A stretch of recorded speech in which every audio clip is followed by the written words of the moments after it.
kuna hili swala la maadili. Swala la maadili nalisema kwa sababu gani? Ndio tulitunga sheria. Maadili tunaangalia kwa watumishi wa umma. Yaani hapa nikifanya jambo ovyo ovyo tu, nenda unaitwa ofisi ya maadili.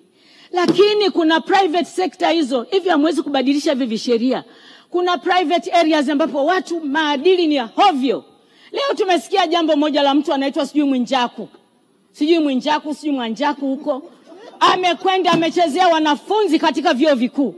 Sasa huyo maadili anakwenda, polisi watamchukua. Na nyinyi wa maadili je? Yaani nimeona hivi vitu tuviangalie. Maadili, ofisi ya maadili mzee Mwangesi apige kote. Hebu angalieni kama mnaweza kubadilisha vikanuni hapo. Kama swala wote ni Watanzania, wanaharibu mambo.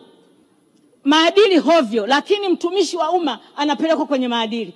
Huyu wa private sector anayefanya vitu vya hovyo katika hii jamii, lini atapelekwa kwenye maadili? Hili mlichukue na mkalifanyie kazi.